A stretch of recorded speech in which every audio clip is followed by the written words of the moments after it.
And you're right to ask the question, and you're right to point out that there is no word for it. The way that that me and my compatriots are dealing with it, I think, is I think part of why we're on the ground so aggressively is because of we feel that this is the only way that we can deal with it. Just the other day, I took the afternoon off and I came to my family house just outside town, and I just sat in the garden and just stared at the floor for I don't know how long. Down there makes me feel like I'm doing something, and when I feel like I'm doing something, it's my way of being able to cope with it, and just not being there, even right now and talking to you, I feel that I'm not there, and that's something that hurts me, because I know that there are people there who don't want to be there, and shouldn't be there, and I'm not there with them, and I think that's it. And there's a lot of guilt. A lot of people, we know people who died. We have members of our own family who died, and there's a survivor's guilt at play. You feel like, they died and you didn't, and that sits on your head, man. It sits on your head like you can't even imagine. There's not a night that goes by or a day that goes by where I don't see some of the faces that I've seen. I walked into a store where the blood of the people who died, was still fresh on the ground. That's something that doesn't just go away.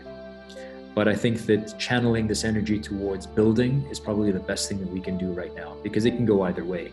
We can we can fall into despair and depression, and that's just going to keep, we just keep going down into this bottomless pit, or we can start to channel this towards responsibility and building. And I think that that's what I'm seeing down on the streets, and that's what gives me hope, and that's why I feel like I need to be part of that.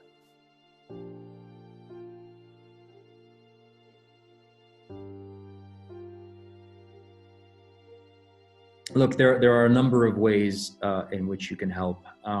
If you're abroad, of course, if you are able to help financially, you find an NGO that you've seen. It's a way that enables you to see what people are doing actually on the ground. So you find a cause that you believe in and you channel those funds towards that cause. That's one way that you can help. Another way that you can help is that you can lobby your governments to do the same, right?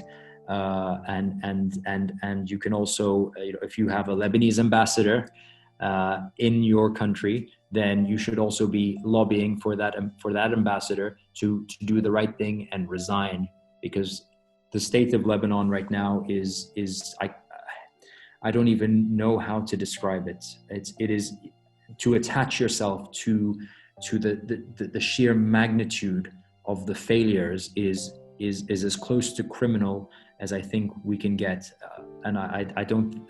And I'm trying to be as diplomatic as I possibly can without saying what I really want to say.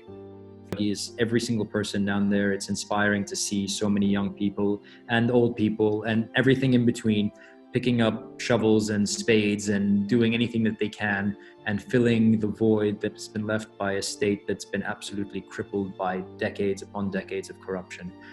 Thank you guys so much for choosing to talk to me, and I do hope that you continue to spread the word and to reach out.